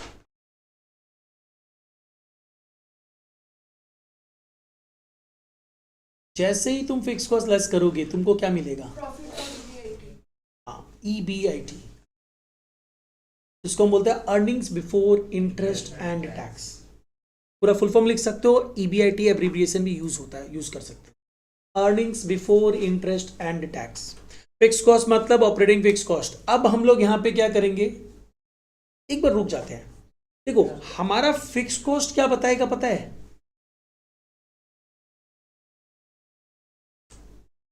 तुम्हारा बिजनेस ऑपरेशंस जो चल रहा है, नहीं लॉस प्रॉफिट तो अपने को यहीं पे दिख जाएगा। हाँ। वो ये बताएगा, अपने को लिवरेज रेशियो बेसिस में जाना है। हम लोग को रेशियो बेसिस में जाना, मेरा फिक्स कॉस्ट की कैपेसिटी मेरे प्रॉफिट को बढ़ाने की है कि गिराने की है, क्या कैपेसिटी है। तो बेसिकली वो यहां से मिलेगा। और वो कैसे मिलेगा पता है, फिक्स कॉस्ट के पहले की अर्निंग और फिक्स कॉस्ट के बाद की अर्निंग का प्रपोर्शंस निकाल देंगे। फिक्स कॉस्ट के पहले की अर्निंग, फिक्स कॉस्ट के बाद की अर्निंग, उसका एक प्रपोर्शंस निकाल देंगे, रेशियो निकाल देंगे, and that ratio is known as operating leverage. Fix cost के पहले की अर्निंग क्या दिख रही है? एक सेकेंड रुक जाइए। यहाँ पे कंट्रीब्यूशन मेरा 100 रुपया था और फिक्स कॉस्ट मेरा 40 रुपया था। पहले 20 रुपया लेते हैं। फिक्स कॉस्ट मेरा 20 रुपया है, तो इसका मतलब ये कितना है? 80, राइट। अब before earning and before fix cost and after fix cost earning क्या है? Contribution is the before fix cost earning and after fix cost earning is the EBIT। इनका रेशियो निकाल लो and that is known as the operating leverage. In simple words operating leverage मतलब हम लोग क्या बोल सकते हैं? तुम लोग बगल में अपना जो डायग्राम बना रहा है उसके बगल में बना सकते हो, उससे क्या होगा? फॉर्मूलाज याद रहेगा, याद नहीं करना है, समझ में आएगा ये चीज और कुछ थोड़ी है। फिक्स कॉस्ट के पहले की अर्निंग, फिक्स कॉस्ट के बाद की अर्निंग का proportion, and that is operating leverage. तो यहाँ पे क्या फॉर्मूला बन रहा है तुम्हारा? बताओ। कंट्रीब्यूशन बाय फिक्स कॉस्ट, बोला फिक्स कॉस्ट के पहले की अर्निंग या EBIT, फिक्स कॉस्ट के बाद की अर्निंग कंट्रीब्यूशन बाय EBIT। रटना थोड़ी है, यही है बस। तो इससे मेरे को क्या वैल्यू मिल रही है देखो तो।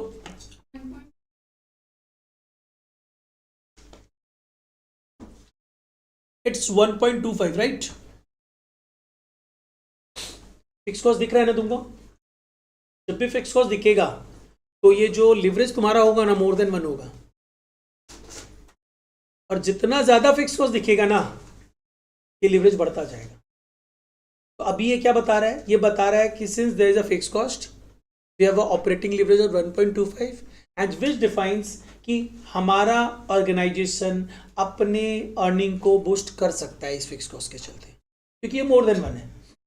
अब अगर सपोज कर ले यहाँ पे इस फिक्स कॉस्ट को मैं कर देता हूँ 60 रुपया, ये कितना हो जाएगा? एक बार करके देख, ये 1.25 से ज्यादा हो जा रहा है। क्यों ज्यादा हो गया? फिक्स कॉस्ट बढ़ गया। और फिक्स कॉस्ट बढ़ना अच्छा होता है क्या? अरे भाई तुम्हारा डर बढ़ गया, रिस्क बढ़ गया, क्योंकि अगर हम रिकवर नहीं कर पाए तो नुकसान ज्यादा हो जाएगा। फिक्स कॉस्ट 60 रुपया लगा दिए, प्रॉफिट आया ही नहीं, तो क्या होगा? 60 रुपये का नुकसान। अब पहले 20 रुपये का नुकसान था, पहले 20 रुपये का नुकसान था, अब 60 रुपये का नुकसान होगा। तो अल्टीमेटली जैसे जैसे लिवरेज बढ़ेगा तुम्हारा रिस्क बढ़ेगा, लेकिन प्रॉफिटेबिलिटी भी बढ़ेगी। क्योंकि अगर क्या हुआ ना, तुम मतलब फिक्स कॉस्ट इंकर किस लिए कर रहे हो? इसलिए इंकर कर रहे हो ना कि मेरा ज्यादा बेनिफिट ज्यादा हो, कॉस्ट तो इसीलिए इंकर कर रहे हो, लेकिन रिस्क भी बढ़ेगा साथ साथ। ऑब्वियस बात है, रिस्क बढ़ेगा, ठीक। लेकिन ऑप्टिमम लेवल पे रिस्क लेना होगा, ज्यादा लेवल पे रिस्क पे नहीं जा सकते हैं। तो इन सिंपल वर्ड्स अभी तुमको समझ में आया ऑपरेटिंग लिवरेज हम लोग कैसे चेक करेंगे? हाँ हाँ, ये लोग को हाफ एन आवर का ब्रेक चाहिए। अच्छा चलो नेक्स्ट आओ और सुनो एक बात। अच्छा देखो, ऑपरेटिंग लिवरेज का फॉर्मूला समझ में आया? यही ऑपरेटिंग लिवरेज का फॉर्मूला। वो क्या हो गया? Contribution divided bye EBIT। अब नेक्स्ट आ जाएगी EBIT से आप क्या लेस करोगे?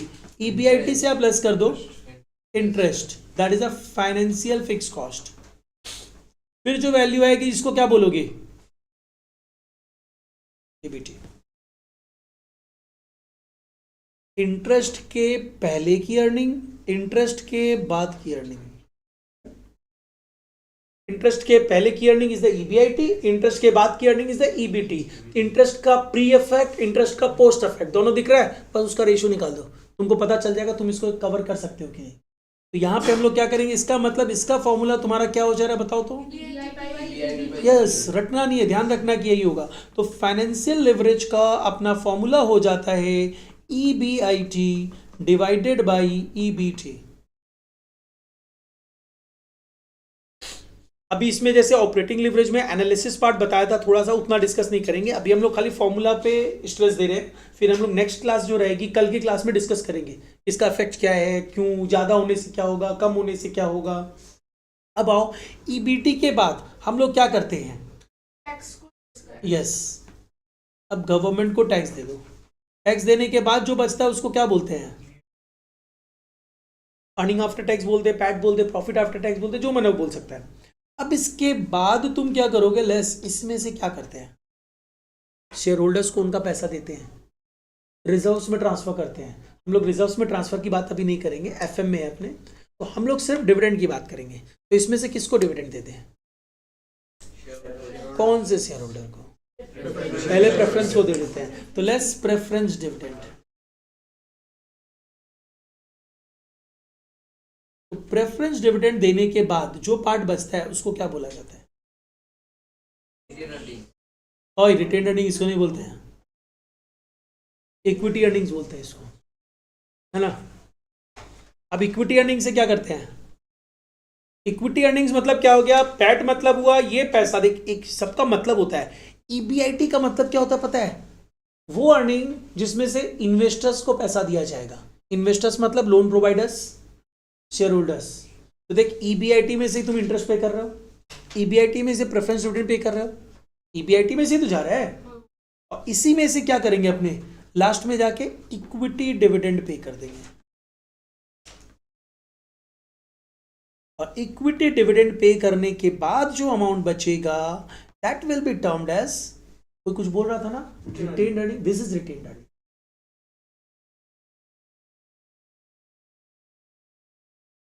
और देखो एक्चुअली में देखा है तो लिवरेज रेशियो ही है, बट लिवरेज बोल के अलग से चैप्टर डाल देता है, बट है लिवरेज रेशियो ही। अच्छा अब देखो एक एक चीज समझो। पैट क्या होता है पता है? वो अर्निंग जिसमें से आप शेयर होल्डर को पैसा लौटाते हो। तो देख पैट में से क्या दे रहे हो? प्रेफरेंस डिविडेंड है, इक्विटी डिविडेंड। इक्विटी अर्निंग्स क्या होता है?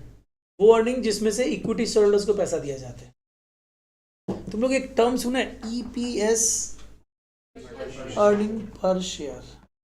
सपोज कर लो ये इक्विटी अर्निंग 1 लाख है,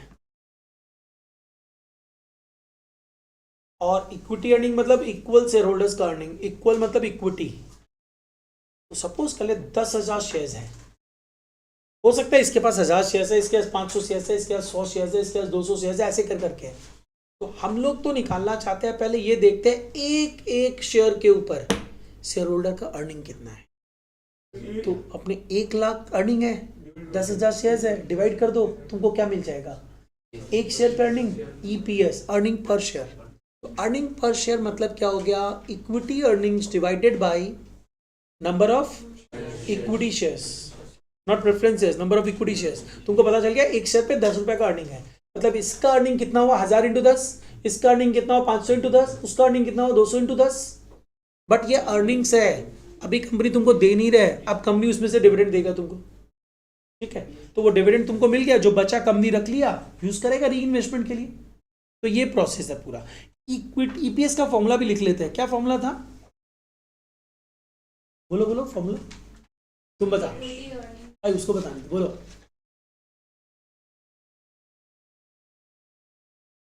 नंबर ऑफ शेयर्स, कौन से? प्रेफरेंसेस की इक्विटी शेयर्स की? दोनों प्रेफरेंसेस, इक्विटी शेयर्स।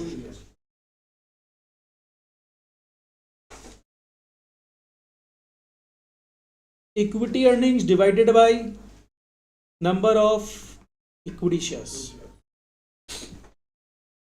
तो कुछ भी कई बार क्या होता है ना कि हम लोग का बेस पहले से अच्छा नहीं होता है, तो कई बार हम लोग गलती करते हैं। तो गलती करने से डरना नहीं है, चीज़ों को रेक्टिफाई करना है। रेक्टिफाई करना सीखो, अपने आप धीरे धीरे सही हो जाएगा। और एग्जाम का ड्यूरेशन का टाइम है ना तुम्हारे पास, तुमको जून में एग्जाम देना है, तो तुम गलती करके सुधार के सही कर सकते हो। लेकिन अगर तुम्हारे दिमाग में मोटिव ही नहीं है कि मेरे को गलती सुधारना है, तब प्रॉब्लम हो जाएगा। अगर तुम्हारा है मोटिव बस मेरे को सक्सेस चाहिए, हम गलती करेंगे, हम सुधारेंगे, तो सही है। तो वो चीज़ आदत डालो।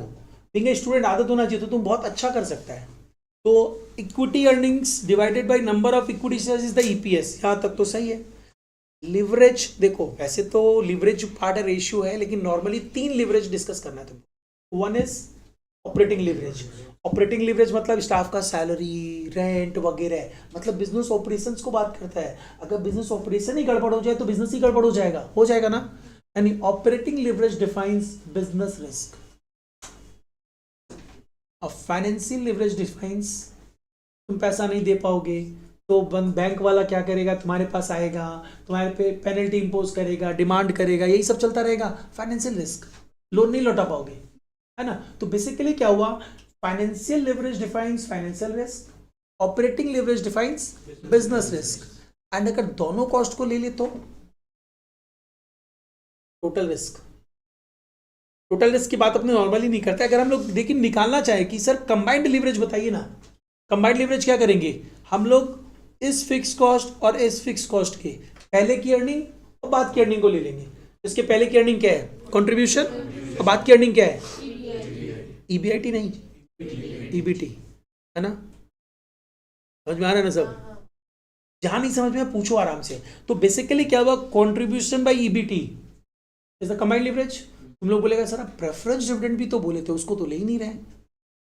एक प्रेफरेंस डिविडेंड भी तो है यहाँ पे, उसको हम लोग आज की क्लास में नहीं समझेंगे, है उसको भी लेना पड़ेगा। Preference dividend is a financial fix cost, उसको आज नहीं समझेंगे, तो थोड़ा सा डिटेल हो जाएगा तो बाद में समझेंगे। अभी तुम लोग का फिर क्लास भी है, 12:30 से बोले ना सर? 12, ठीक है। तो इसको समझा के छोड़ते हैं हम। तो बेसिकली क्या हुआ? कंबाइंड लिवरेज की अगर हम लोग बात करें तो कंबाइंड लिवरेज मतलब क्या हो जाएगा? बोलो बोलो। Contribution divided by EBT.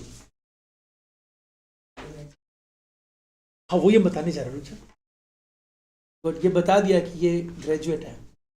देख यहाँ पे अपने क्या कर सकते हैं, देख ऑपरेटिंग लिवरेज का फॉर्मूला क्या है? तुम बताओ ऑपरेटिंग लिवरेज का फॉर्मूला।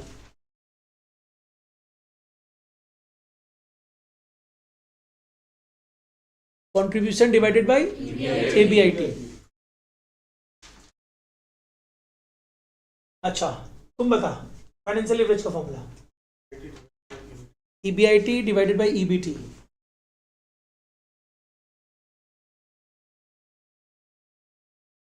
देख क्या हुआ? कैंसिल हुआ, तो बचा क्या? कंट्रीब्यूशन बाय, विच इज, इसका मतलब can we say combined leverage equal to operating leverage into financial leverage. ये सब क्या मैथमेटिकली सम सॉल्व करने में काम आता है। तो वी कैन से अगर ऑपरेटिंग और फाइनेंशियल पहले निकाल लेंगे रेशियो वाला तो मल्टीप्लाई, हाँ मल्टीप्लाई करके निकाल देंगे। हाँ। एकदम हाँ, डायरेक्ट पूछेगा तो अलग तो अपने हाँ अलग से निकालेंगे। हाँ। तो हम लोग बोल सकते हैं operating leverage into financial leverage equal to combined leverage. मतलब जस्ट फॉर्मूला मत लर्न करो, समझो कि क्यों ऐसा हो रहा है, क्योंकि डिराइव करने से वही आ रहा है। तो अभी के क्लास में आज देखो हम लोग बेसिकली 4 चीजें समझे। एक बार उस फॉर्मूलाज को हम तुम लोगों से डिस्कस कर रहे हैं, ठीक है? तुम बताओ ऑपरेटिंग लिवरेज का फॉर्मूला। ओके, एंड तुम बता फाइनेंशियल लिवरेज का फॉर्मूला। चीटिंग कर सकते हैं। एंड तुम ऑपरेटिंग लिवरेज।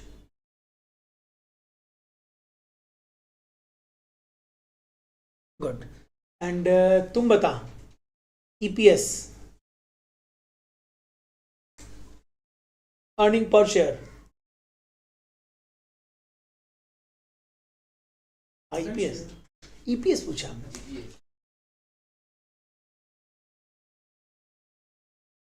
तुम बता EPS. Equity shares divided by number of equity shares, that is EPS. And अब आ जाओ कंबाइंड लिवरेज, तुम बता। हाँ इक्विटी अर्निंग्स, तो हम कुछ और बोला क्या? अच्छा, equity earnings divided by number of equity shares. Contribution by EBT is the financial leverage, नहीं कंबाइंड लिवरेज। तुम बता कंबाइंड लिवरेज किसी और तरीके से भी निकाल सकते हैं। कंट्रीब्यूशन बाय ईबीआईटी, तो ईबीआईटी। अरे इसमें क्यों जा, सीधा बोलता operating leverage into financial leverage. Okay, and बोल। हाँ अरे वो तो क्या, profit available for equity share holders. अब उसको तुम प्रॉफिट बोल देगा, बोल सकता, क्या दिक्कत है? जैसे क्या ना, इक्विटी अर्निंग मैंने नाम दे दिया, अगर मैं थोड़ा बड़ा लिखता profit available for equity share holders, तो तुम इसका एब्रीविएशन बनाएगा तो पाफिस हो जाता है। तो बहुत जगह टीचर्स लोग उसको पाफिस बोल देते हैं, तो ठीक है बोल सकता, कोई दिक्कत नहीं है। वो थोड़ा बड़ा हो गया ना, इसलिए हम इक्विटी अर्निंग्स वर्ड यूज करते हैं। एकदम बोल सकते, आराम से पूछा, अगर कोई भी डाउट लगे तुम लोग पूछ लिया करो ये सब चीज। तो ठीक है, चलो मेरे को अभी एक चीज और बताओ, तो तुम बता फिक्स कॉस्ट के टाइप्स।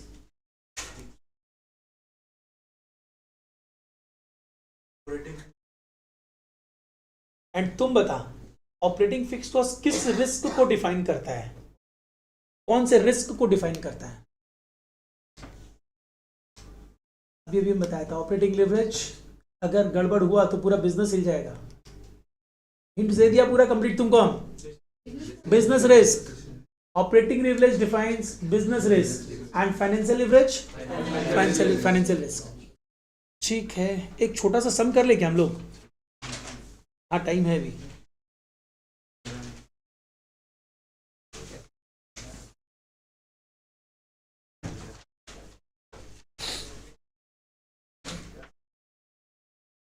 एकदम इजी सा ही सम लेते हैं, टेंशन मत लो।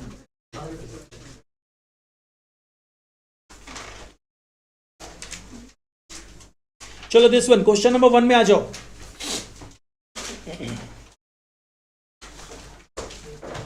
क्वेश्चन नंबर 1, हम लोग सिर्फ ए पार्ट करेंगे और कुछ नहीं करेंगे अभी, सिर्फ लिवरेज निकालेंगे। हमसे पूछा है आप operating leverage, financial leverage and combined leverage calculate करके दे दो।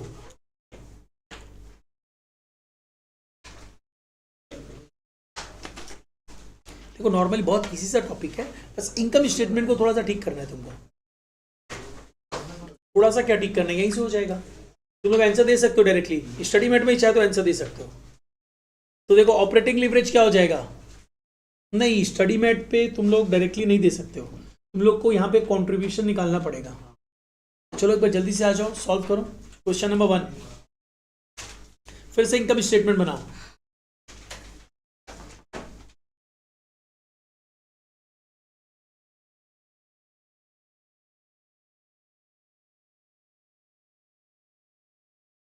सेल्स कितनी दी हुई है? सेल्स 3,40,000 लेस वेरिएबल कॉस्ट कितना है? देखो सम में बोला ऑपरेटिंग एक्सपेंसेस, जिसमें डेप्रिसिएशन अलग से दे दिया 60,000। इसका मतलब तुमको मानना पड़ेगा जो बैलेंस पार्ट है वो तुम्हारा वेरिएबल कॉस्ट है। मतलब वेरिएबल कॉस्ट कितना हुआ? 60,000। समझ में आया नहीं 60,000 कैसे आया? देख यहाँ पे आपको दिया हुआ है कि ऑपरेटिंग एक्सपेंसेस 1,20,000 इंक्लूडिंग डेप्रिसिएशन 60,000। तो मैंने 1,20,000 में से 60,000 हटा दिया, तो बैलेंस कितना बचा? 60,000। दैट इज ऑपरेटिंग मतलब वेरिएबल कॉस्ट। और इसके बाद मेरे को जो अमाउंट मिला उसको हम लोग क्या नाम देंगे? कॉन्ट्रीब्यूशन। एंड अमाउंट कितना है? 2,80,000। इसमें से मैंने लेस कर दिया fix cost, that is depreciation only. 2,20,000। This is EBIT less interest given था शायद, देखो सब में। हाँ कैलकुलेटेड है 60,000। तो मेरे को क्या मिल गया? PBT 1,60,000। हम लोग को 3 लीवरेज निकालना है, तो हम लोग को और आगे का काम ही नहीं है, इसलिए मैं एक बार यहीं पे स्टॉप कर दिया।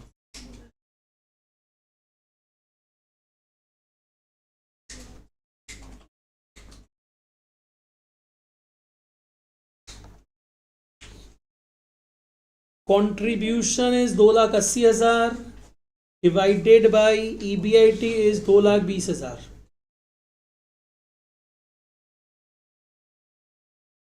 फाइनेंशियल लिवरेज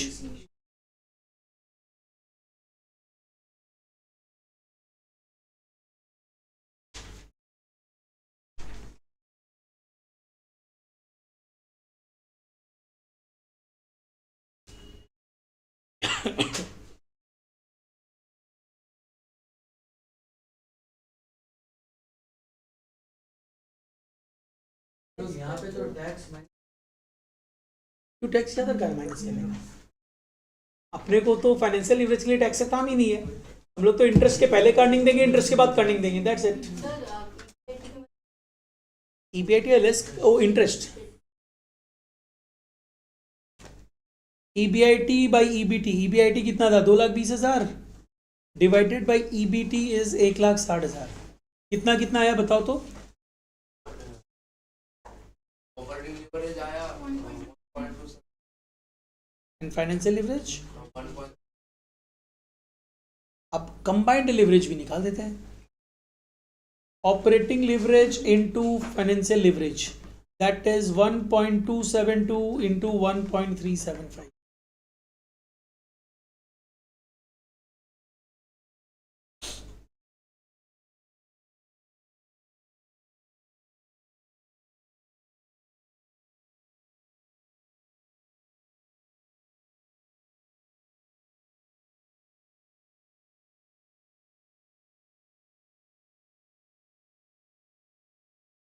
ठीक है, जहाँ तक तो समझ में आया, बहुत इजी सा पार्ट था।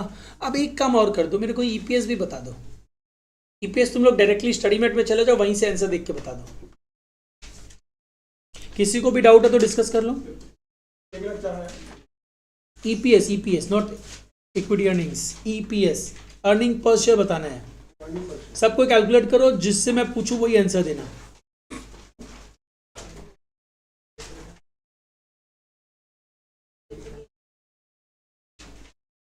हाँ, महंगा वाला कैलकुलेटर यूज कर लो, ये तो महंगा वाला कैलकुलेटर होता है, मोबाइल महंगा वाला कैलकुलेटर होता है ना।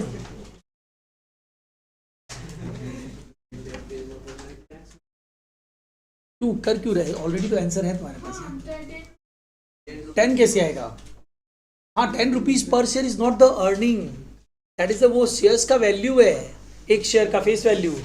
अरे इक्विटी अर्निंग मैंने क्या बताया था, नहीं ईपीएस मैंने क्या बताया था, इक्विटी अर्निंग्स डिवाइडेड बाई, मतलब 1,04,000 divided by number of equity shares. कितने नंबर्स है? 8 लाख वैल्यू है, एक शेयर 10 रुपया का है, तो 80,000 शेयर्स हुए ना, है ना। 8 लाख वैल्यू, एक शेयर 10 रुपया का, तो कितने नंबर्स होंगे? 8 लाख डिवाइडेड बाई 10, 80,000, तो divided by 80,000, value will be this 1.3। और देखो आज हम लोग और कुछ नहीं कर रहे हैं, ये जितना भी मैंने समझाया एक बार जाके गो थ्रू करो, बहुत इजी पार्ट था, मेरे को लग रहा है इजी था, इट्स नॉट नेसेसरी ना तुमको भी लगे, तो एक बार गो थ्रू करना, कहीं भी डाउट लगे नोट डाउन करके रखना। नोट डाउन इसलिए करना क्योंकि माइट बी पॉसिबल तुम आए तो पूछते समय भूल जाए, तो नोट डाउन कर लेना, कल के क्लास में डिस्कस करना, ठीक है। गो थ्रू कर लेना, और वीडियो तो अवेलेबल रहेगा, उसको भी गो थ्रू कर लेना। तो आज और कुछ नहीं कर रहे हैं, बस इतना जितना करवाया गया वो आप लोग गो थ्रू करके रखिएगा।